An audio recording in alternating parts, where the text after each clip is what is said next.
So that was an interesting one because Ivar's told me what he was going to say, but it's still when he was saying it seemed a bit different. It seemed to take longer than what he told me he was going to say. But thank you for being here. My name is Colin Robertson. I'm an exercise and nutrition scientist. I've spent the past, it's a long time now, 30 years really professionally working within the human performance, clinical rehabilitation space. Everything from working on 4 Olympic cycles, so Beijing, London, Rio, Tokyo. I've worked with international rugby teams, national rugby teams, premiership football. I've worked in sports development. I'm an environmental physiologist, so I've trained lots of people to climb to the top of Everest, to row across the Atlantic Ocean, to run across the Sahara Desert, to go to the North Pole. I'm currently working with some people who are based out in Antarctica, and I'm training a father and son at the moment who are going to go and tackle Everest next May. So this is a unique one for me because it's the dad, he's 66, and the son, who's 21, very different needs, coming at it from a very different background, and they both want to climb to the top of Everest together. So it's an interesting challenge for me. And just a week ago, 24 people who I'd helped to train and prepare went to Everest Base Camp. So they went up there, which, believe me, is high enough. And even going just to base camp, we have to deal with things like acute mountain sickness. We have to look at nutritional, physical prep, physiological preparation. When I was working as a clinical exercise physiologist, I was working with people who were undergoing treatment for cancer, cardiovascular disease, pulmonary conditions, people who'd had fractures, elective surgery, non-elective surgery, supporting people who needed to have weight loss for operations, weight loss because of their diabetes. So everything you can imagine on a health spectrum. And really, when I look at my career so far, and we haven't even got to talking about the research coordinator role, which I'll explain in a moment, I've spent most of my time either helping people to give the biggest effort they are capable of. If you're going to go to the Olympics and you want to take home gold medal, you've got to be the best in the world on that day. If you're going to overcome your cancer, if you're going to overcome your cardiovascular disease, you have to give the biggest effort you're capable of. There's no difference between the two. It's just what they're focused on. And I've realized that throughout all of those things, whether it's health, human performance, whether it's people who are going to try and get to the top of Everest, what I really do is I help people to get out of their own way. The biggest limitation for the vast majority of humans that I've dealt with and worked with, and they are in the thousands, is them. Their ideas, their difference on a day-to-day basis when it comes to willpower, motivation, what it is that drives them, what it is that excites them, maintaining a value over the things that they believe they would like to achieve. And so the common thread in all those areas is helping people to get past themselves. I was very fortunate. This would be 7 years ago. I was invited to become a part of the GM, which is the Greater Manchester Health Innovations research team, as a research coordinator. And that was a project that happened all over the world. And in the UK, we had 2 places. We had Greater Manchester and we had Oxford. And because I had a background from both University of Oxford and Manchester, I'd been a senior lecturer and I had PhD students and research students in Manchester, they thought I was a good fit to bridge that gap. The other part of that research strategy, which was a global initiative, was the city's changing diabetes. That is about recognizing that the pandemic before the pandemic was the rise of type 2 diabetes. Type 1 diabetes is congenital, it's what you're born with. Type 2 is the one you go and get for yourself. And it's increased year on year, to the extent that the World Health Organization described it and defined it as a pandemic in 2014. And so as a part of that research coordinator role, it's a privilege because you get to have a look at what we can innovate within the health space. What's the best type of care based on the best available research evidence? And how can we look to do things better? And most importantly, create what we call health parity. And health parity means that no matter what your financial background is, whether you're rich, middle income, or poor, you get the exact same health care. You get looked after, you get respected as a human, and you get the best available care. And it was through that work, really, that my attention got brought to Zinzino. But I'll talk about more about that later, because today, the main focus for what I'm going to talk about is my favorite subject, which is sport. Obviously, I'm going to look at the nutritional impact that what we do has on sport, where the benefit is, why sport matters. Why does sport matter? Why does sport matter to you? And just so I've got an understanding of the room, because I've been told a little bit, do we have any physiotherapists in the room? Do you want to put your hand up? We've got a couple of physios, great. Always get a few physios at a sports talk. Do we have any doctors, any medics in the room?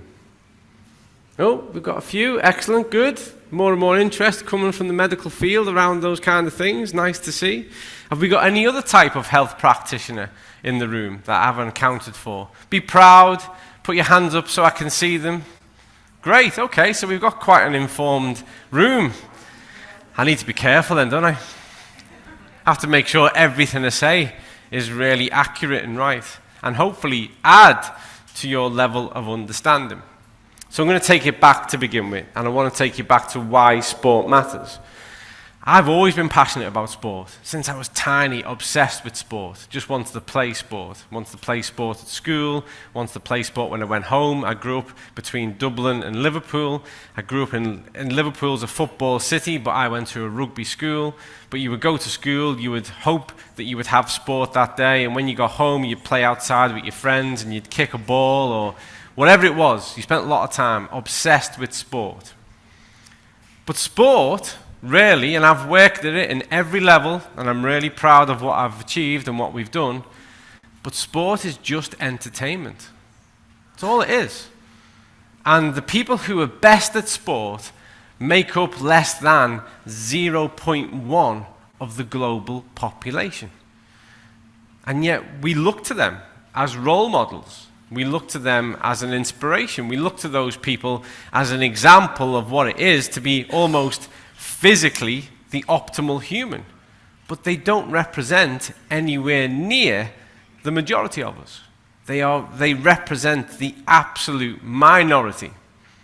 But as I'm going to talk you through now, I'm going to explain why that still matters to a lot of us and why it should matter to all of us. So, the main power of sport, really, is the narrative. Sport tells a story, whether it's that individual's journey from where they've come from where they need to get to, in order to be successful, to be the best. During the Olympics, particularly the Summer Olympics, people switch on, and it's the only time in 4 years that they will watch certain types of events. They're not actually that interested in that sport otherwise. They'll watch someone doing the triple jump for 6 hours once every 4 years. The rest of the year, they don't care. No one, I know the statistics. It's hard to get a crowd for triple jump. No one's that bothered. And yet we watch then. And why? Because the story is brought forward. Sport has a power to move people. The individual story and also the climax, what it is to win, to succeed, to dominate, to achieve, and to be classified as the best. So, the arc of narrative, and this goes all the way back to the earliest works of fiction, the earliest written text that we have, the earliest, when we go back to the Odysseus, when we start to tell stories of heroes, of human life, of endeavor, philosophical narrative, they all follow this. So what happens is we have our hero, we have our main character, and they are in a certain state. And what happens is the action starts to rise. So something changes. Something motivates them to do something differently. In sport, that's typically the training, the initial parts of the competition, the self-preparation, the sacrifice, the commitment, the dedication. And then this reaches our climax. And again, in sport, that climax might be the Olympics. It might be a World Cup final. It might be school sports day. And your child is up against the rest of the class. And they're going to run down along the grass. We have an event back in the UK. I don't know if you have it here in Latvia. It's called the sack race. Do you have the sack race for children? No? We're a bit odd in the UK. We're a bit strange.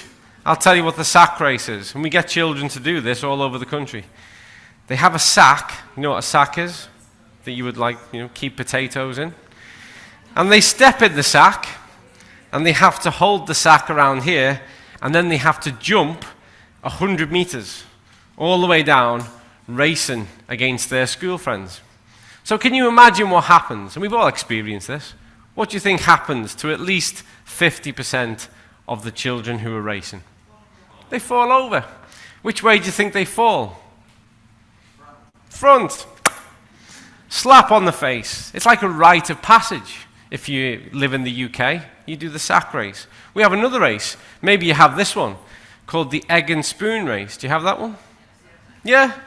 We get our children to do that as a part of sports day. The point is not what they do, it's the spirit with which they do it.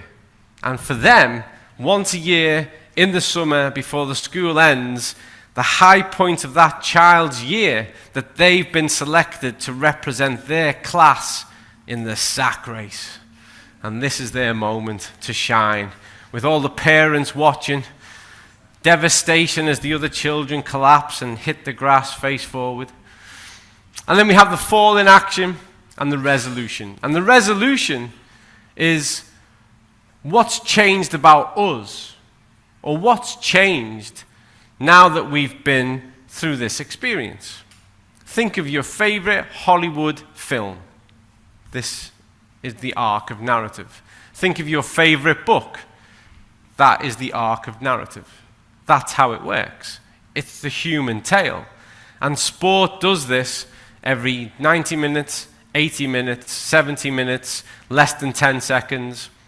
Well, however long the event takes, you get all of this. And this matters to humans. We've been following these stories and buying into these stories for thousands of years. And the best thing about sport is you get the rush, and then you turn over, you can watch another sport, and you can get the same thing again. And so this is why it matters to us, because it tells us something about ourselves, and we often invest our own aspirations in what the sports person or the team can achieve. And people are passionate about it. Because I'm from Liverpool, wherever I go in the world, people come to me and say, "Are you a red or a blue?" And I know what they mean. Isn't that bizarre? All over the world. The most remote place. And someone will go, "Are you a red or a blue? You're from Liverpool." That's just because of football. That goes before I do. It's incredible, isn't it? It's powerful. People get real passionate about their team. And so, when we start to look at where science meets sport, we have an issue. Because sport is emotive, it's provocative, people are attached to it, it's a win-at-all-costs endeavor. And so when you work in the background of it, like I have done for 30 years, there is a huge amount of expectancy that you develop athletes and individuals so that they can be successful. I'm going to show you a picture in a little while. It's further along in this talk. But I'm going to ask a question now. Did everyone watch the last Olympics in Tokyo? Did you watch any of it? Yeah? Yeah, great. All I want you to do, I want you to think of the event you most enjoyed. Just think about it. The event you most enjoyed, the one you tuned in to watch, that you felt most passionate about. Now tell me, anyone, who came fourth?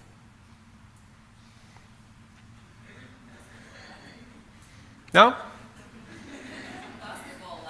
No? Basketball, Latvia came fourth. Great. Oh, he came first. And that wasn't the question. Who came fourth? You don't know. And why? Because we don't care. Because sport's about winning. In fact, I would imagine if I said to you, in your favorite sport that you watched, that you tuned into, I imagine most of the room, if I said who came third, would struggle to answer. And that person got a medal, and they got a flag, and they got a moment on TV. And there might be more, but still not a full room, if I said, okay, who came second? And I did an interesting experiment a month ago.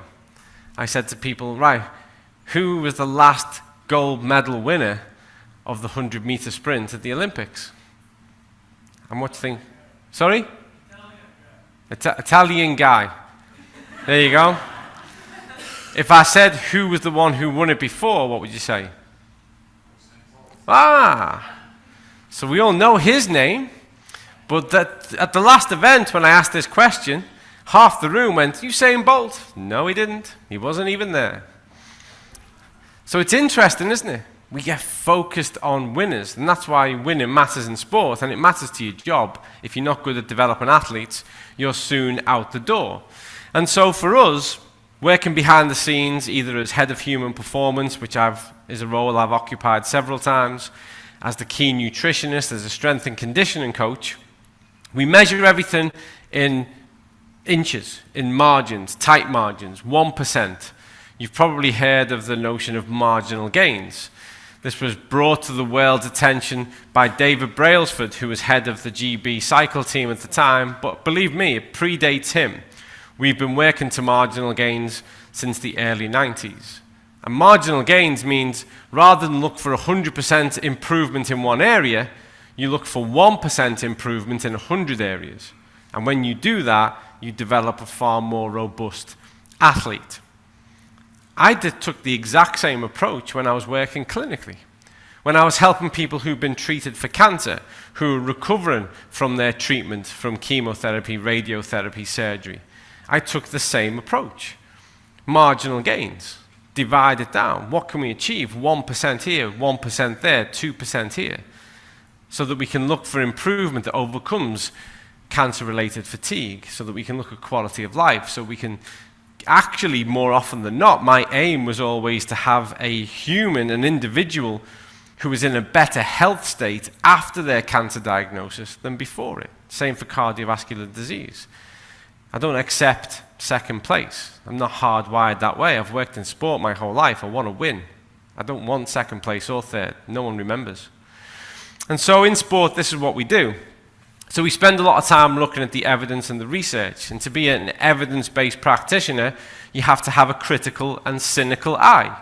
You have to not only read a research paper and say, that's what we need to do, you have to evaluate the research. I'm going to let you all into a little bit of a secret. Some of you will know because there's physios, doctors, health practitioners in the room. But for the rest of you, I'm going to tell you something you might not have heard before. Not all research that gets published is any good. Some of it's awful. Some of it's terrible. Some of it gets published in research articles that no one cares about. It goes through the peer review, but the people who peer review it aren't a particular authority. And there are problems with the design of the research. And as a researcher, as a research coordinator, as an evidence-based practitioner, you have to read the research with a critical eye and ask questions about it. And this is a good example. So this is a recent paper from 2021, and it's looking at krill oil-dependent increases in omega-3 index, plasma choline, antioxidant capacity in a well-conditioned power athlete. And what we can see here, this is our index, and we've got pre-supplementation. These were the levels of the index, okay? So we've got our krill oil, we've got our placebo group. Krill oil here, when we measured them, less than 5%. The placebo group were around about 5.2. And then they were given the supplementation. And what we have here now is we have that the krill oil, the people who've taken the krill oil, well, they're just beneath 7%, around about 6.7, and our placebo group have actually gone down a little bit, tiny little bit. And so I'd like anyone, we've got physios, we've got doctors, I'd like somebody to interpret that for me. What does that mean? But I'm going to give you a clue. There's a problem with this. What would be if you're not a health practitioner, and you just look at that, what would be the message that you've just learned? Krill oil does what to your index?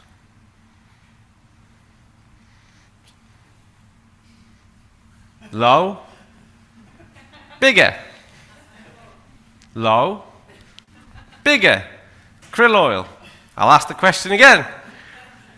If you were to look at this, and I said to you, right then, what does krill oil do to your omega index? You would say, increases it. So you might extrapolate from that. Okay, increasing my omega-3 index is good. I know that. And krill oil increases my omega index. Brilliant. So I should take krill oil. That's reasonable? That might be what you infer from the research? No one wants to give me an answer. Everyone's a bit unsure. Yeah? Relax. It's okay. It's a safe space. You can get stuff wrong. You can be right. No one's getting a medal, no matter what you say. So, would it be fair if you looked at this data to say, okay, if I take krill oil, it will increase my omega-3 index? Yes. Work with me, folks. Come on. It's early, I know, but it's a Saturday. Come on. However, there is a huge, huge flaw in this data. And anybody, and I can see some familiar faces, anybody who was here last night, anybody who knows anything about omega-3 and the omega-3 index, will know there's a huge issue with this. What is it? It's not enough. Waste of money. It's a meaningless change. It's an improvement, but we need to be above 8%. That's the zone we need to get people in. From a health point of view, World Health Organization, 6.3 billion people on the planet are in an omega-3 deficiency. Omega-3 index, which relates to your risk of development of a non-communicable disease, you have to be above 8%, ideally 10%. And so for sure, what we've seen here is a change, but we haven't seen a meaningful change. You're still below 8%. And so really, the conclusion should be not that krill oil is effective at increasing your omega-3. It should be that changes can happen to your omega-3 with krill oil, but not sufficient enough to change your status. And think of that in different terms. If I said to you, I want you to do something every single day, okay, you're going to do it every single day, and you're going to do it every single day for 4 months, and once you've done it, you will earn more money, but not so much that it'll make any difference to what you do. Would you go, I'm doing that? Sign me up. What do I have to do? This sounds great. I'll do more and have no more. That's a winning formula. But we have to look at this. And so when we're working in sport and we're looking at how we can shape practice and look at what it is that we need to do, this is the kind of inquiring eye we take on the data. So this is not effective enough. Things have to be effective. We don't want to waste time doing something that's not going to bring us the result we require. That's not how winning is done. Everything has to have its place. When we look at the program of exercise that's put together, we challenge that. Why are we doing this exercise? Why are we doing this exercise this amount of times? Why is the rest interval like this? Because if it doesn't meaningfully contribute towards the development of the athlete, then we shouldn't do it. But you should take that approach to your health and your fitness. If what you're doing doesn't meaningfully contribute to what you're trying to achieve, why do it? I'm going to let you into a truth. I travel the world. I use the hotel gym in every hotel I go to. I've worked across sport my whole life. I've been all over the world. Most people go to the gym to entertain themselves with exercise. There's no intensity, there's no passion, there's no commitment, there's no real effort. I see people on treadmills reading books. I see people swimming but keeping the head out the water because they don't want the hair to get wet. Yeah? Most people just entertain themselves with exercise. But actually, some of that's okay, and I'll come back to that. I apologize for this being a little bit blurry, but this is building on this notion. You can't read this, so I'll explain it to you, because this is a key indicator. So here we have 12 weeks of supplementation. I want you to remember that. So between this point here, pre-supplementation, so pre-exercise, what we have here is we're looking now at exercise performance. What difference does omega-3 make to your exercise performance? And so what we have here is we have levels and we're just beneath 10 and we've got our placebo group who are higher. Post-exercise we see a lower concentration in both groups. Then we have 12 weeks of supplementation. And then we have really a bit of a change. Pre-exercise, post-exercise. Have a look at that data. What does that seem to tell us? What did that 12 weeks worth of supplementation make with regards to their exercise performance? And this is with regards to concentration levels. Concentration levels are vital in the notion of how you can upregulate enzymes to further adapt and develop the muscle to have a direct impact on the oxygen kinetics, so the metabolic factors of the muscle, so that it can actually do more. So do we see an improvement? That's the first question. Yeah, a little. But there's a double problem in this one. First of all, how long does it take for your red blood cell count to turn over? 120 days. Okay. So how many days is 12 weeks?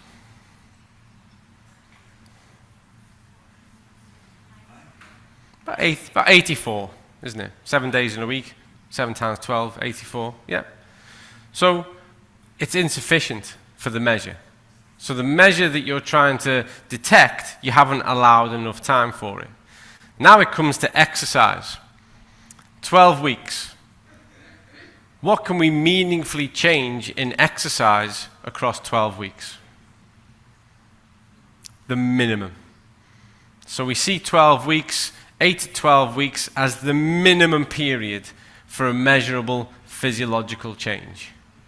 So when we look at this study design again, we see when it comes to the exercise component, we've only allowed the minimum time to detect a change.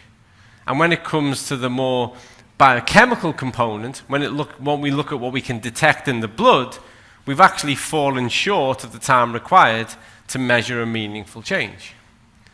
So there's two parts of this research, and I'm taking you through this process for a reason. There are two parts, there are two components of this research that mean that the methodological approach is flawed. They don't understand the question, in my opinion, as researchers, because you haven't got the basics in place. You haven't actually aligned to the basics of the physiology. You haven't given enough time to detect what it is that you want to detect a change in. And there's a lot of research that will very quickly say something works or doesn't work. They go, we've had a look at this and it's rubbish, doesn't make any sense. And I'm always drawn to those papers because I look at them, and when you unpack the method, you often find the research is underpowered. They're not actually in a position to make that statement. They didn't investigate it properly. And then at other times, research will make claims about things. They'll say there was an improvement in a group. But again, you didn't allow a sufficient amount of time. You've caught a tiny bit of the evidence, and the change that you've observed isn't meaningful. And so when we look at the research and when we discuss the research, we have to have a more critical eye. It has to meet a higher standard. But very often, people who want to dismiss an idea, and I unfortunately deal with this a lot in my role, when I was a research coordinator for GM Health Innovations. In fact, through most of my career, someone will come to you And I'll use this as an example.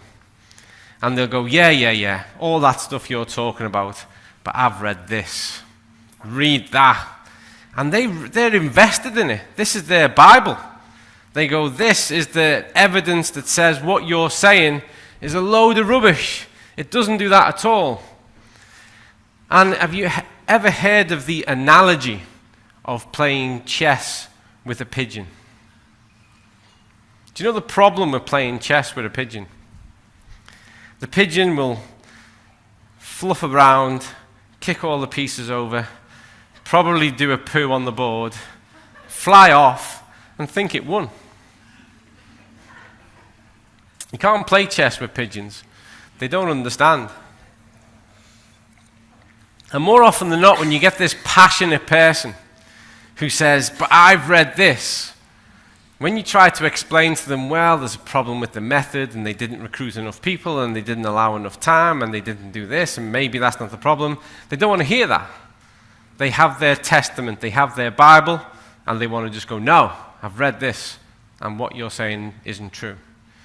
And that's not how research and science works. Science and research is all about how we build evidence, so that there is enough of a weight of the argument on one side compared to the other. And we reach a consensus, and we let the consensus influence what we do, not that one paper that we want to get passionate about. So from now on, whenever anyone says to you, oh, I've read some research, I want you to think of pigeons and chess and consider how you might win that situation. So there's a lot of information on this, but I'm going to draw your attention to the bits that I've highlighted here. We deal with this a lot as well. This is a different study. This is from 2021 again. This is omega-3 polyunsaturated fatty acid on exercise-induced muscle damage. Now, I'm going to talk about this in a moment, but one of the most compelling areas of research when it comes to human performance, sport, and exercise, and the role that omega-3 plays is in recovery. One of the key things, and the reason why we had a really strict omega-3 strategy, 17 years ago, when I was working at Liverpool John Moores University, and we were supporting the nutritional needs of Liverpool Football Club, Man United, Everton. We were really drawn to the omega-3 strategy. And the key bit is that we knew the evidence was compelling, and we'd done our own investigation, that omega-3, when someone has above 8% detectable in their blood, they get reduced muscle soreness. So this is really important, because an athlete who is getting less muscle soreness is ready to train. Because if they're less sore, they can go again. The more training we have, the more opportunity we have to make that athlete fitter, faster, stronger, better. That's what we focus on. So if we look at this, though, there are more problems in the data. And this was it's been a heavily cited paper. But we look at the type of trial they brought in. They compared omega-3 to a placebo. And they looked at peak power. So they measured peak muscle power 24, 48, and 72 hours after the exercise-induced muscle damage. And I can see people shaking heads, probably physios, going, yep, that's how you do it. Really? I've been teaching Physiology 101 to keen, hungry minds who show up at university for their first year for 22 years. And we tell them that what happens is, you're at this point, you do some exercise, and all your inflammatory markers go up, and over a period of 24, 48, 72 hours, they come back down, and you're back to where you began from. Sounds lovely, doesn't it? When it comes to science, it's almost romantic. It's so beautiful. And that would be true. That's the textbook version. That would be true, were it not for the fact that most athletes actually score 4.4 on their omega-3 index, which means that generally they're in a pro-inflammatory state most of the time, so their inflammatory markers are higher anyway. And when you add height to something that's high, what do you get? You get an increased amplitude. So most people aren't actually in a full recovery at this point, 72 hours. I would argue that. The literature supports it. Most people, because of insufficient levels of index, their inflammatory response is likely to be 86 or 100 hours. So again, we've taken measures to plot a graph arguably too soon. And what they concluded was that there was no significant difference in peak power output observed between the two groups. But here's the key part now, and I've already told you the answer. The duration of this trial was 4 weeks. Now then, you informed people with all this new knowledge bursting out of your brains. What's the problem with 4 weeks when we want to measure inflammatory markers of response and peak force output?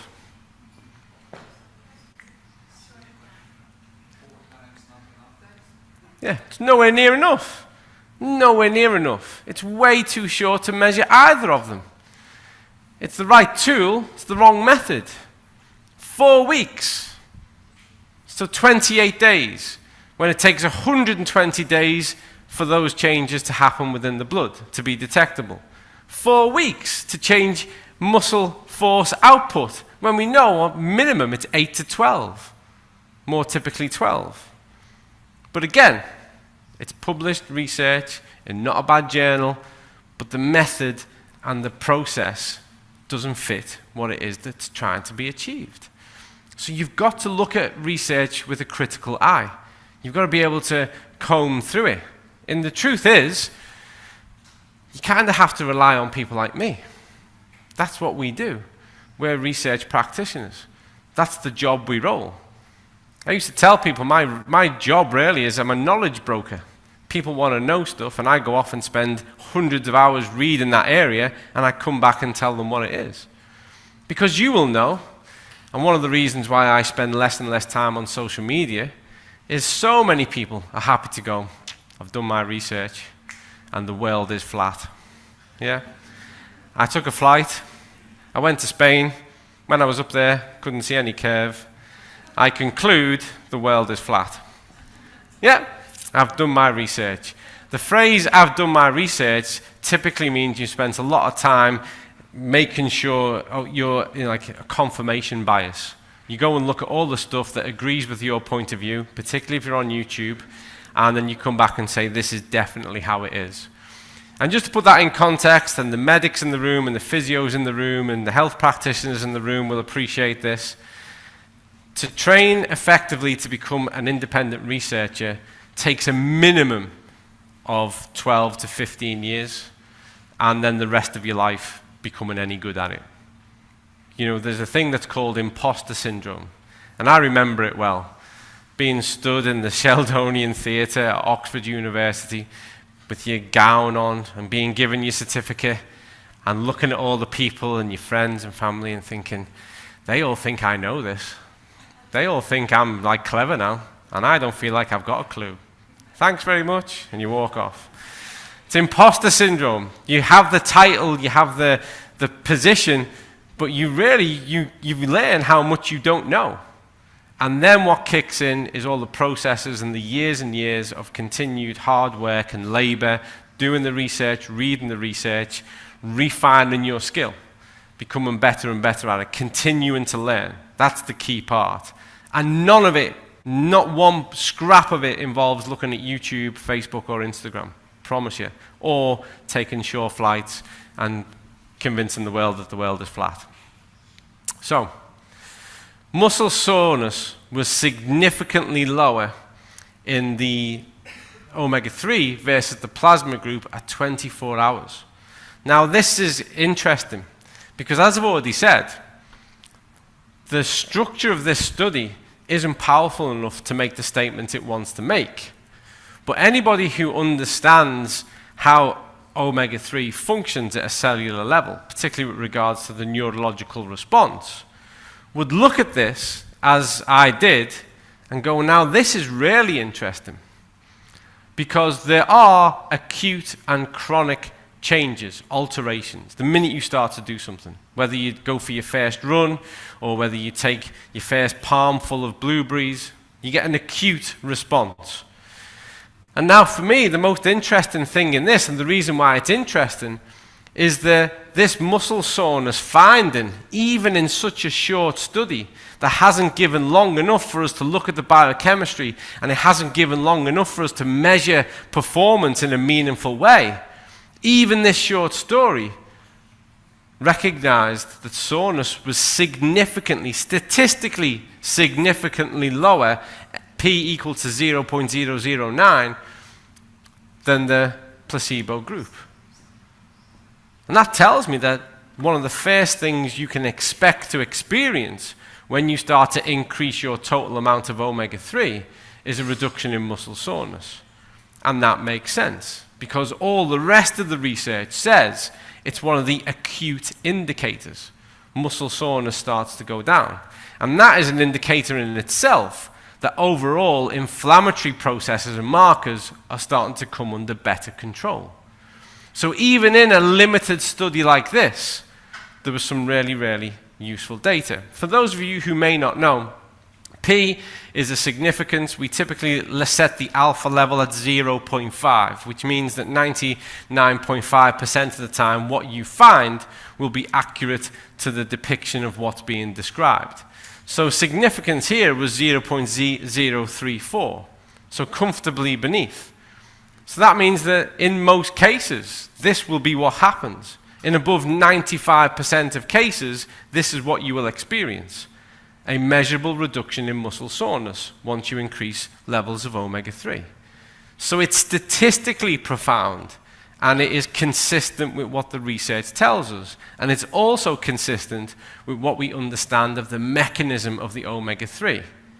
And so even though there is a lot in this that I wouldn't like, if I was making a decision for the first time about my athlete or individual, I would have found a nugget, something that says, yes, this is further evidence that adds to the consensus that when we are in index for omega-3, we get reduced muscle soreness. So here are the fundamentals that you need to look at whenever you're considering the role of anything in the context of human performance and exercise. Meaningful physiological adaptation takes minimum 8 to 12 weeks.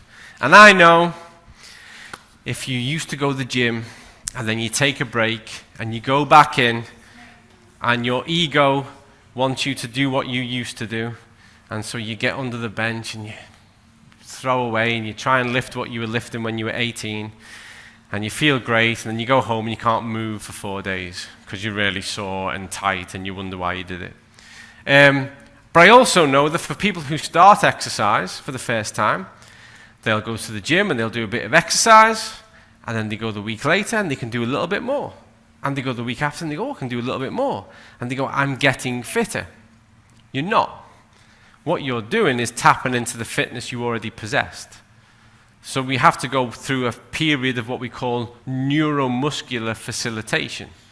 And that's where all those neurons that feed the muscles and the whole system and the proprioceptive sense and those metabolic systems that have been quiet get woken up and they start to function better. So they haven't improved, you haven't made them better, you've just reignited the ones that were already there and they're functioning better. And we think to ourselves, brilliant, we're getting fitter. No, you are making progress. You have to do this to improve, but right now you've not actually gained anything. You've just activated things. To change something physiologically takes longer. It's repetition over time.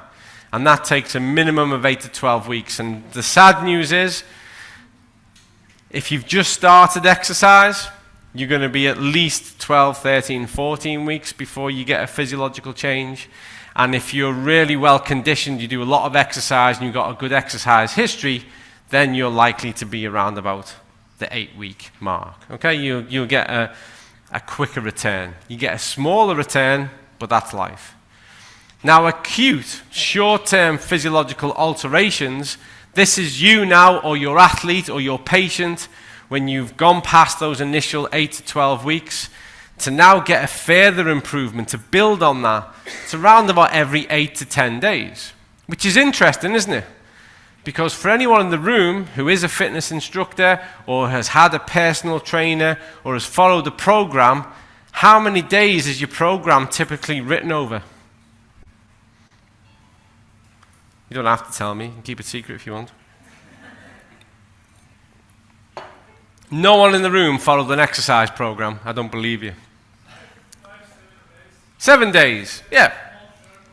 Yeah. So they'll program your exercise Monday to Sunday. Yeah. And then you might go to the gym on Monday and then have a rest day Tuesday and go for a run on Wednesday. And then you might go to the gym on Thursday. You get the idea. And then Monday later is the new week. And you might do the same session you did last Monday. But now you're a week in and you're going to do it again. Yeah. But think about it. It's a minimum of 8 to 10 days for a physiological adaptation. So you're not actually in the position to really improve as optimally as you think you might. The best programs work to this rule, where the repeat session happens on the 8th, 9th, or 10th day. So the adaptation can have taken place, and you can compare performance against something with a measurable difference. Acute inflammation is an essential component of recovery and adaptation. So inflammation is good. If you get a cough or a cold or a flu, if you fall down the stairs, inflammation goes up, the immune system is provoked, kicks in, does that miraculous stuff that it has to do in order for you to heal, to adapt, to recover. And so when we exercise and you want to get a response and you want to improve, you have to do enough to bring about some level of muscle breakdown.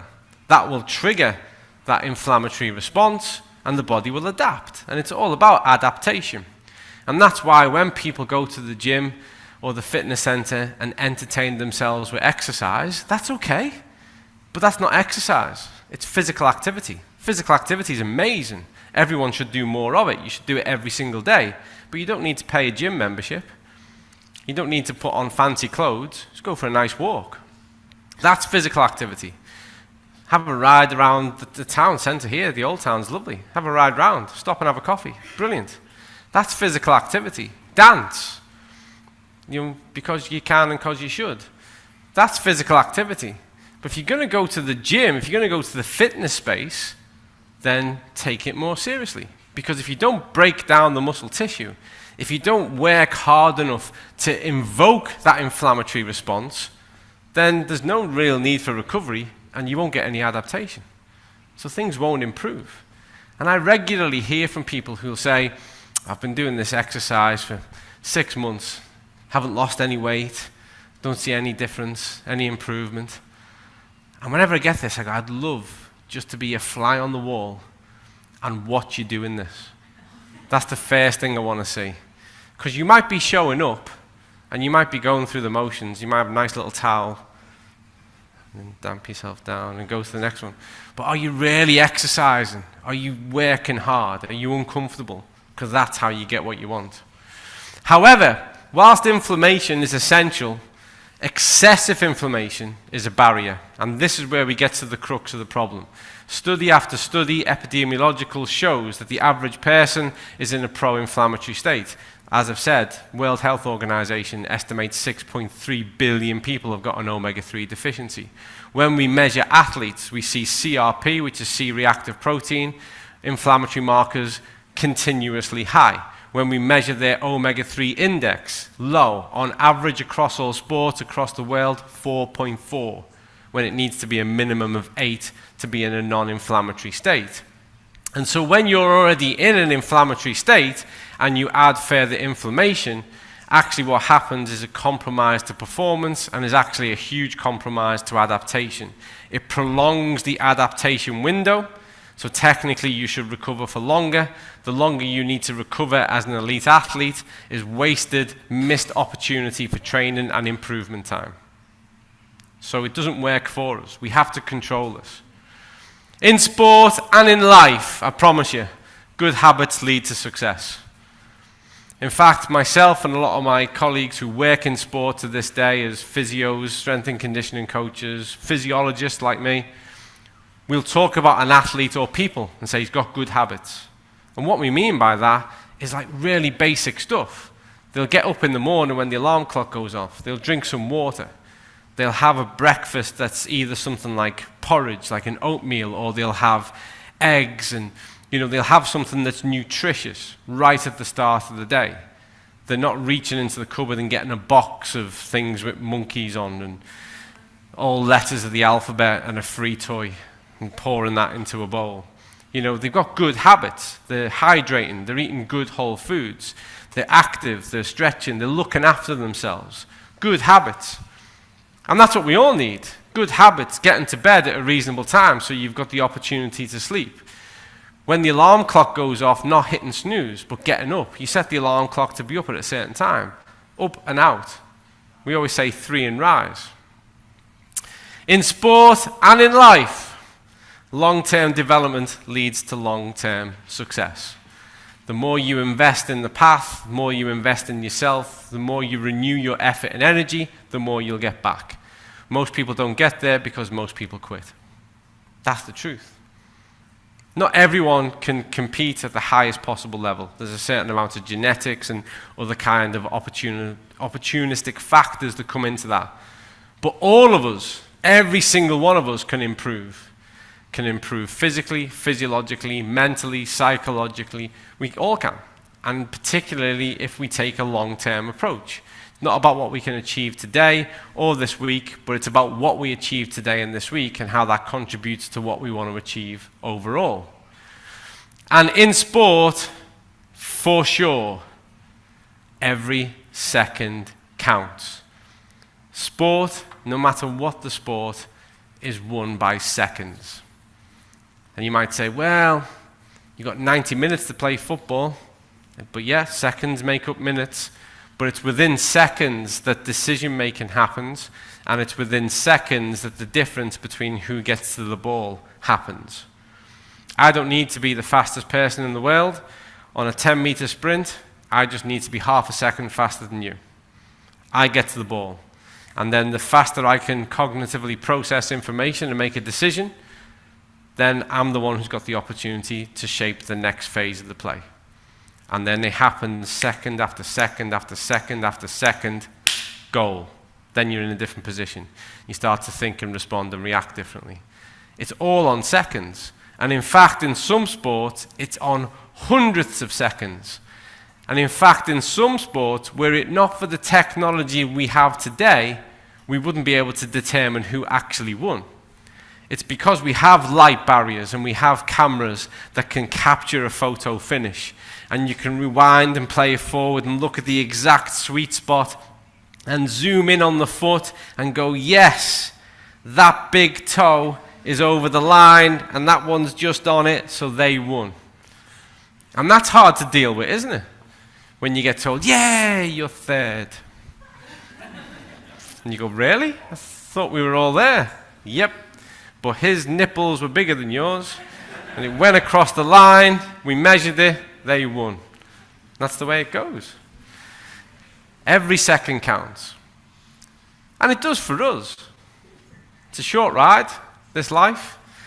We typically measure it in years, but we live it in days, and we actually live it by the hour. So we should think of these things. We should put a value to that ourselves.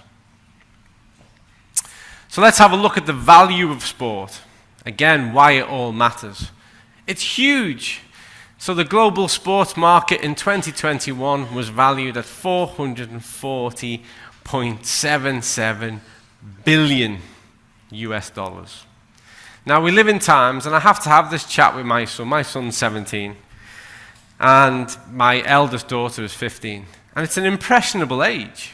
Now when I was a young child in the 70s and 80s, growing up on the streets of Dublin and Liverpool, and the idea of being a millionaire was beyond comprehension.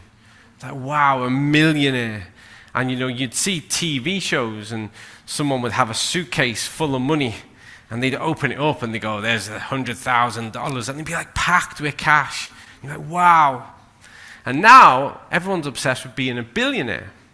The term billion gets used all the time.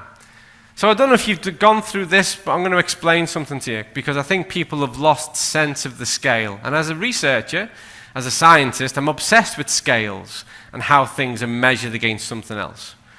So were you to start to count to 1 million right now, and remember I told you seconds matter?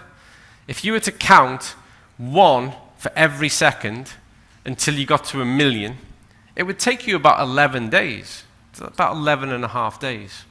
It's long, isn't it? No? People are like, that's not long. I'll start now. Yeah. To count to 1 billion would take you 31 years by the same measure. It's a little bit different, isn't it? We've lost sense of what 1 billion is. And sport was worth 440 of them just last year. Sport is everywhere. I see people all the time who clearly have no interest in participation but wear sports kits. They wear Nike, they wear Adidas, they wear Under Armour. In fact, I worked for Under Armour. I was a part of their proof of concept team and an Under Armour ambassador for 10 years. I've spoken to people at the very top of Under Armour, and they said, we are an aspirational brand. We make sports clothing and tops for the average person. We're an aspirational brand. You don't have to do sport. You wear Under Armour just because you want to be aspirational about sport. And we see that all the time. Sport is huge. So the growth was mainly due to companies rearranging their operations and recovering from COVID, and the market is expected to reach almost 600 billion by 2025. So sport is huge. It's a powerhouse industry. When we look at how we consume it, soccer is the big one, and this is about social media, websites, TV programs. This is not the event, and this is per week. 3 billion followers for soccer. The one that amazes me personally on this, and I've been involved in sport my whole life, is cricket. 2.5 billion people have clearly got a sleeping problem, and they tune in to get some sleep. But each to their own. Basketball, 2.2, field hockey, rugby, American football down there with 410 million, golf down there at the bottom. But we see hundreds of millions, billions of followers on a weekly basis. And now we look at the games. FIFA World Cup, maybe not this year, 3.5 billion people tuning in to watch it. Tour de France, Olympic Games. Olympic Games used to be the biggest sporting event on the planet, and that changed over the last 10 years. Football overtook it by a big margin. But the interesting bit is this, is the figures for the Olympic Games haven't changed that much. The 2 billion has been kind of the figure for a long time. It's just that there's been this massive upsurge in football and Tour de France. Champions League, Asian Games, Rugby World Cup, Giro d'Italia, and even in the top 10, cricket again, 400 million people. That must just be India. It's got to be India and Pakistan, that's it. But you can see, can't you? It's fair to assume, when you're out and about in society, it's fair to assume the person next to you has an interest in sport. There are 7.8 billion people on the planet, 3.5 billion are watching football. So it's fair to assume, hence when I go back to the beginning, when I show up in a country and they go, oh, from Liverpool, red or blue, straight away, it makes complete sense. Because sport is so powerful, it has an impact on your life every single day, whether you know it or not. It's used for advertising, it's used for key messages, it's even used politically these days. And where we're at in the world now, and I think this is largely to do with something I think is good, through social media, there's far more of a sense of togetherness. News travels faster. We understand people and culture and places more automatically now. You used to guess and have these ideas of what other countries were like. And actually what we've come to realize now is we all have far more in common than we do that divides us, which is powerful. But throughout that, there is also this thread, and you all know it, there's a lot of fake stuff as well, isn't there? No one ever took the selfie where there's a big tomato ketchup stain and the hair, and they go, yeah, that's the one I'm going to put on Instagram. Yeah? It's always the perfectly posed, who's in the background, and then they got filters, and it all goes on, and everything looks rosy. And because of that, authenticity has become so more valuable to people now. People want to know that what they're following, what they're investing in is the real deal. And we experience that as a product manufacturing company. People want assurances about the authenticity of what you say and what you do and your practices. And the next thing was hugely powerful. This can show you the actions and the power one sports person can have. And it was this. When he swapped, I didn't like him up until then, now I love him. True story.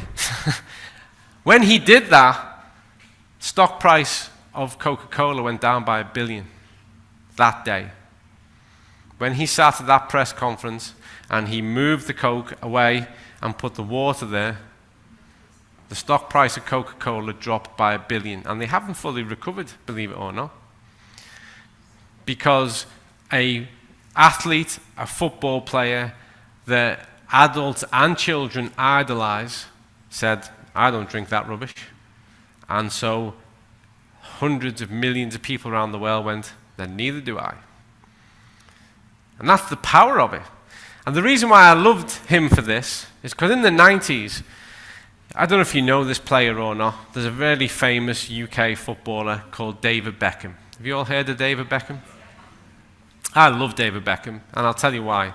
He was a great footballer.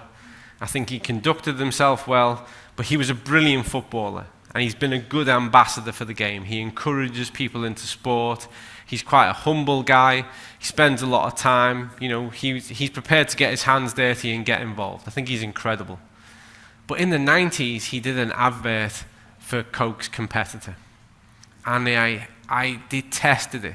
Because when you're working in sport and a high-profile athlete is aligned to a brand that is actually anti-sport, really, it's so hard to overcome that. When you're dealing with athletes who are on development pathway and you're saying, right, I've got your nutrition list, you can't drink Pepsi, and they go, but David Beckham does, and he's one of the best in the world. It makes your job really, really hard. When Mo Farah, I don't know if you know Mo Farah, really successful British runner, dominated at the Olympics, when he does adverts in the UK for rubbish food, saying, you train right, you eat right, and he's eating rubbish food in the advert, that undermines your work. Because I know I was a part of the exercise physiology for endurance sports team when he was one of the athletes. I've seen every diet sheet he's eaten, and that was never on there. And it undermines what you do. And so when one of the most famous footballers of all time, arguably one of the best footballers of all time, says, I don't drink that rubbish, and grabs the water, it was hallelujah. I could have kissed the television, honestly. But it's powerful. It has a huge, real, measurable impact. We have our own sports brand ambassadors. The only reason I have them up there now, it's an ever-growing population. We have a strict rule. We're a company, let's make no bones about it, but we have a really strict rule. And we agree on this at an organizational level, and for me, it was a non-negotiable. Because I got brought in because of my research and sports background, and my philosophy and culture on this is I refuse ever to pay an athlete to say they like our stuff. Never going to happen. If they benefit from our stuff and they take it, brilliant. Then we'll say they're one of our ambassadors. But I'm never going to pay one of them to say they take it, because it's fake. It's the same game that's ruined the situation. If they buy into it, if they benefit from it, if they see it as a part of what they need to do, brilliant. And the way we support them is in a different way. We help them with the product. That's all we do. And that's really important. So, let's delve back into some science now. See what I did there? I went backstory, how we interpret science, entertained you with some facts about sport, and now we're going back to science. See? Trying to capture you, maintain your interest through. So where does omega-3 in sports performance fit? Well, it actually has a really profound fit. And in sport, I've been around a long time. People get obsessed with different things at different times. And in the 90s, everyone got obsessed with protein. And some of you might not believe this, but I was around and working in sport when there was legitimately an argument, a debate in the research and in the sports clubs, organizations, and gyms where people were saying, do we really need to have more protein? Is protein important? And then we saw the onset of the protein supplementation business, and then people got more skeptical.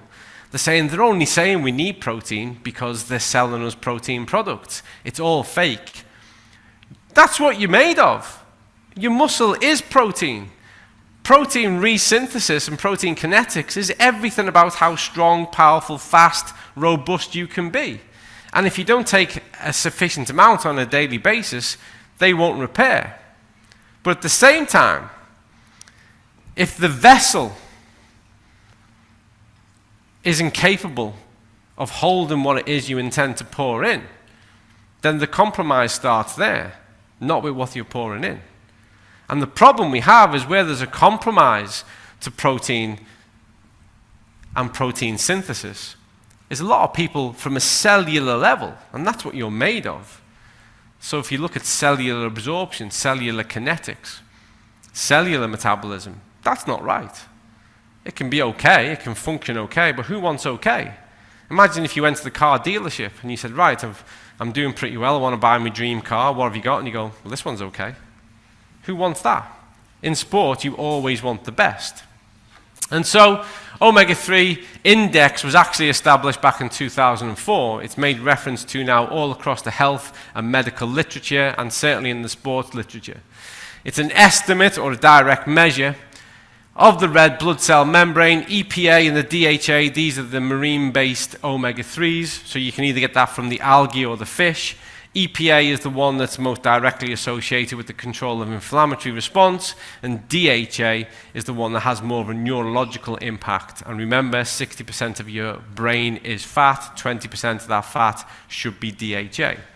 So it has a huge contribution towards cognitive function and neurological activity. Levels under 4 for EPA and DHA, total fatty acids, are associated with an increased risk of coronary heart disease. 4 to 8% is moderate risk. Over 8 is the lowest risk. So once you're above 8, you're in the lowest risk category, and your kind of inflammatory markers and condition are under good control. Recent study found, as is typical, average omega-3 collegiate athletes, and we see this all across the literature. Go and have a look at the work by, there's a pioneering research group out in Canada, McGlory et al., professor of omega and fatty acids, 4.4. So we should, everyone in this room, whether you do exercise or not, it's in your interest to be above 8%, to lower your risk of a non-communicable disease, particularly cardiovascular, stroke. For our athletes, for them to be able to optimize their performance, recovery, and adaptation, they need to be 8-10%. And on average, they're all the way down here. And so we look at this. There's not been a sports team, individual athlete that I've worked with over the past 22 years that we've not looked at their nutrition and said, right, how do we get omega-3 into the diet? How do we get their omega-3 levels right? And why would we do it? Well, first of all, we get increased expression of anabolic signaling molecules. What that means is you get stronger. So you get better muscle adaptation, whether that's strength or size. We get better pathway signaling, so we can optimize those strength returns. Increased rates of muscle protein synthesis in response to amino acid infusion. Again, if you're taking amino acids, if you're taking protein, great. But if the omega-3 ratio and index isn't in place, then you can't optimize it. It's like having a cracked glass. Too much stuff is leaking out. You're not in an optimal state. The vessel has to be right before you start to fill the vessel. That makes sense. This is a real key one, faster oxygen kinetics during endurance exercise. That alone is a key benefit, whether it's football, rugby, marathon, even if it's an anaerobic event like the 100 meters. Anaerobic events require a whole heap of aerobic development in order for your anaerobic threshold to be heightened. So this is a key one for us. And I share the story, I share it all the time. It's anecdotal, so throw it away. But even me personally, I run every day. I love running, it's a key part of what I do every day. And when I actually got my omega-3 right, and I was starting to see the benefit and difference, I just couldn't get tired. I was going for a run, just couldn't get tired. So I thought, I'll put it to the test. And I said to a friend of mine, I'm going to run, I'm going to keep running, And when I can't run anymore because I'm tired, I'm going to give you a call. You know, it'd be really interesting to find out how far I get. I want to measure this and see where I get to.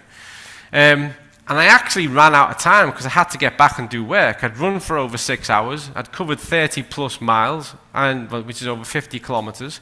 And it was just because of time. I had to get home and sort a few things out and do a meeting. So I rang my friend and I was like, I could actually just run back, but can you come and pick me up? And that's just me, recreational runner. None of that matters. And then we get reduced content of markers of inflammation following omega-3. There's a ton of resources for you to check in your own time. This will set you on the path of looking at some good research in the area. And this again, if I can control your residual inflammatory state, then you're in a better position to adapt. Whether you're an elite sports person or you're recovering from disease, whether you're recovering from surgery, if you're doing your initial stage rehabilitation, if your inflammatory markers are under better control, then I can exact and add a stimulus that provokes an adaptation. I have better authority to predict the adaptation and the stimulus rate, and I can get you recovered, fitter, faster, stronger, not only faster, but better, more meaningfully. We can get a firmer outcome from it. There's an old saying, is that fast fitness is the slow way to progress, and it's true. That whole notion of going in and having an all-out massive session, going really hard, and poor recovery just means you won't go back to the gym for 2 weeks. It's about being able to do things really, really well. A recent review of the literature, so this was more of a kind of systematic review, suggests that omega-3 fatty acid may enhance recovery from physiological stress. So this is a key additive. Just straight away, with my sports head on, okay, this is a key enabler of a recovery from physiological stress. Everything we do in human performance evokes physiological stress. So if this is going to help, and this is from a review paper, and we rely on review papers because they capture so much more of the evidence and lead us towards consensus. And elements of cognition such as reaction time. So let's go back to that footballer. I'm half a second faster than you. So I get to the ball quicker. And now I need to react and make a decision. If I can increase reaction time, I can place the ball better. I can decide where it needs to go.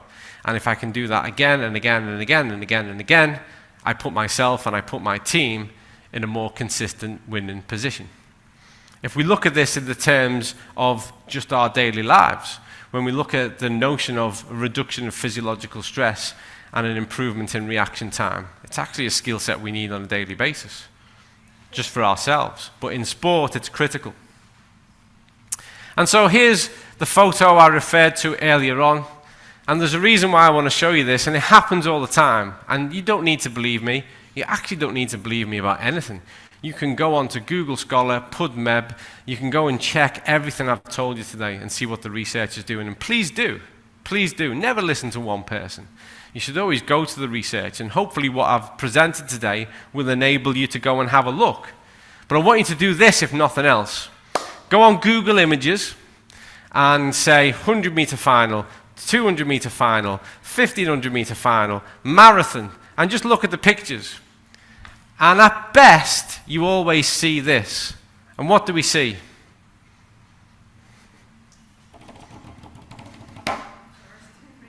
First three. 1, 2, 3. Why do we see 1, 2, 3? Medal, medal, medal. Bronze, silver, gold. Winner. First loser. Second loser. Each of those medals cost around about 5 million to get. When you look at the cost of training, supporting, nurturing, developing an athlete over that period of time, sadly, 4th place, 5th place, 10th place costs you about 5 million as well. But these are the ones who get in the photograph. So imagine how irritating that is when you're out and about and you socialize and you meet someone. They go, what do? You go, I'm an Olympic athlete. You go, really? What event? You go, 100 meters. Great. I've been in the Olympics. Have you? Really? Google. Can't see you. Yeah. I came 4th. Yeah. Yeah. You can't see me, but if you were able to zoom in just down there, you might just see the tip of my trainer. Anyway, back to the important stuff. So, gold for the women's 100-meter final in Tokyo. Incredible. Look how close now the women's performance times are to men. Yes, men are getting sub 10, but it's, what I really love is when you meet men and they have like these rubbish conversations and they go, yeah, but I could probably race against the women. You go, no, you couldn't. You really couldn't. They would just destroy you. It would be the most embarrassing thing ever for you. But because you've said that, I'd love to watch you try. And so gold was 10.61 seconds. Fourth place was 10.91 seconds. So the difference between being in the photograph, not only being in the photograph, but being in the photograph and being on the podium was 0.3 seconds. Hard news. But that's not where we stop. Marginal gains. My job is to be a little bit more sophisticated and intelligent than that, drill it down, look at what really matters. Reaction time for gold, so when the gun fires, reaction time, 0.15 seconds. Fourth place, 0.158. So winning actually happened in 0.008 seconds. That's the reality of the difference between fourth and gold. I told you earlier on, in sport, the seconds matter. In sport, how we can measure things now matter. And so to me, I look at this and I go, okay, because I promise you now, top speed's probably the same. These are incredible athletes. Top speed, they wouldn't be there. Top speed's probably the same. How you win is who's the fastest at getting to the top speed. It's 100 meters. It's hold your breath and go.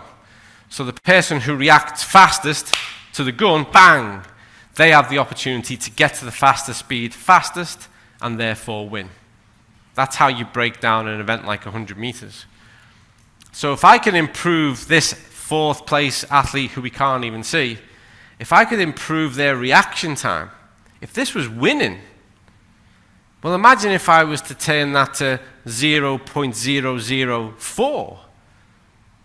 They might be in silver medal place. Certainly bronze, I'd estimate. But imagine if I can just trim that off altogether. I can make them someone who's likely to challenge for the gold medal. And remember,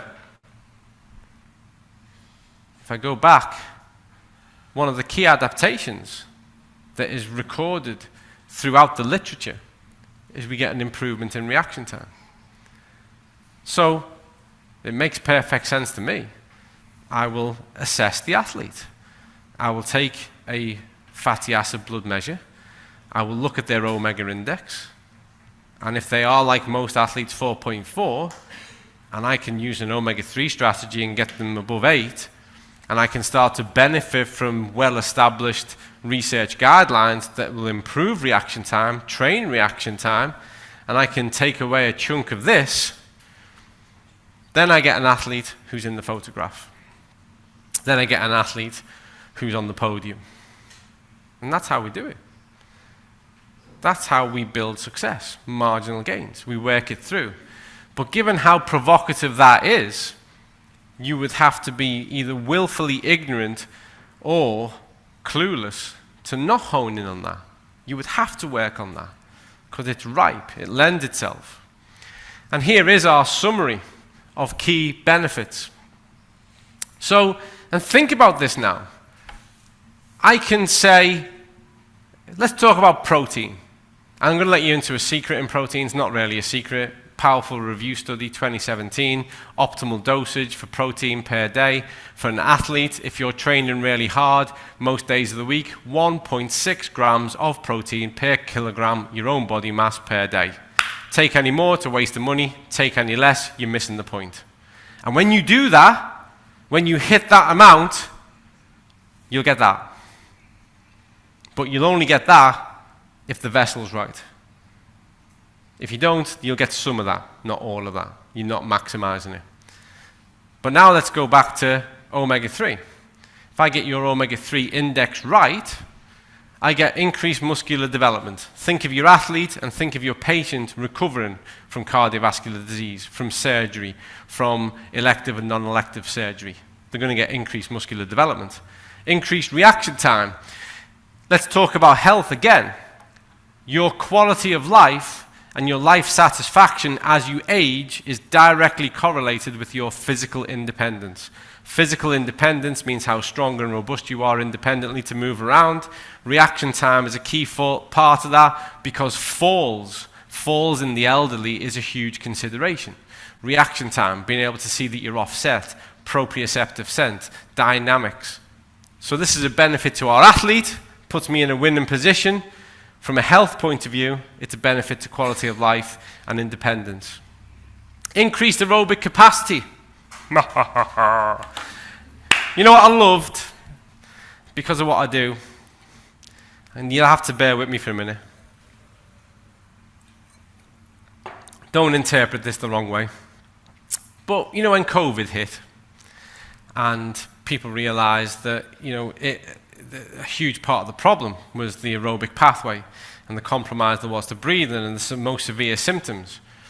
I've spent the past 20 years irritated by personal trainers and coaches and Instagram gurus who are saying, oh, don't do pointless cardio. Don't do pointless cardio. If you want a big bum, you know, do 10,000 of these and do squats and build up this. Don't do pointless cardio. Yeah. None of that really helps you out, given the fact that breathing is an essential requirement to be alive. Your aerobic tolerance and function is a key indicator of your overall health and performance. If you don't believe me, go a month without doing any squats. Go an hour without breathing. Let's see how you get on. I promise you I'll win that debate. And what we see is we get increased aerobic capacity when we're in the right level omega-3 index. But here's something we haven't hit on.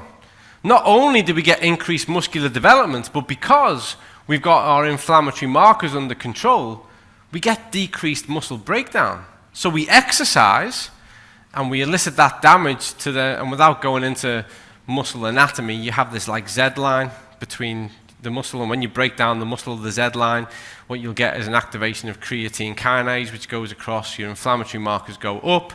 And we know that the muscle has been, the sarcomere has been sufficiently inflamed and damaged to prompt the body to adapt and do something differently. And there's often a big cost to that, because those inflammatory markers will go too high. So you spend too much to prompt the stimulation. But because inflammation is under control, yes, you get that break, but it's a more measurable break. You break down less and gain more. So it's what we call in the UK double bubble. I'm getting double benefit.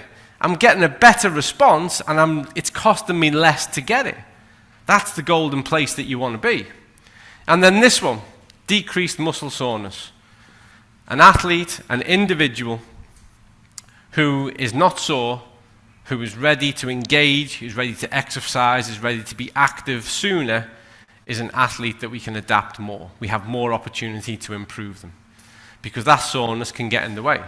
Sometimes it's called DONS, delayed onset of muscle soreness. For some people, it can be quite debilitating, really sore. If we can minimize that or eradicate it, we've got an athlete, we've got an individual who's ready to do more. And by doing more, we get more. It's as simple as that. And I'll leave you with this quote about sport by the great Jesse Owens. It is about the effort that separates the winner from second place. But winning takes a lot more than that. It starts with complete command of the fundamentals, and then it takes desire, determination, discipline, self-sacrifice, and finally, it takes a great deal of love, fairness, and respect for your fellow man. Put all of this together, and even if you don't win, how can you lose? You will notice, one of the things I love most about this quote, it doesn't say motivation. Motivation is a fraud. If we only did things when we were motivated, we'd do things very rarely, and we wouldn't get much from it. Our focus needs to be on our desire, our determination, our discipline, and our self-sacrifice. Sometimes that's getting to the end of the meal and saying, no, I won't have a cake this big, because that won't do me any good. Sometimes it's going to the cupboard and saying, no, I won't have a box of cereal with monkeys on and tigers and all this kind of wonderful stuff. That's where those kick in. But success and improvement is the art of perseverance. But being intelligent about how we persevere. And for me, within sport and within health, a strategy around the fundamentals which recognizes that what you are for this lifespan is a collection of billions, trillions of cells that regenerate and replicate on a daily basis, and how you forge them determines what they'll be, is how you forge and determine your health and your overall wellness and what that'll be. And that's the presentation part. All done. Hopefully it was useful, hopefully it was informative, hopefully you benefited something from that. Thank you for listening whilst I talk about my favorite subject. Thank you very much.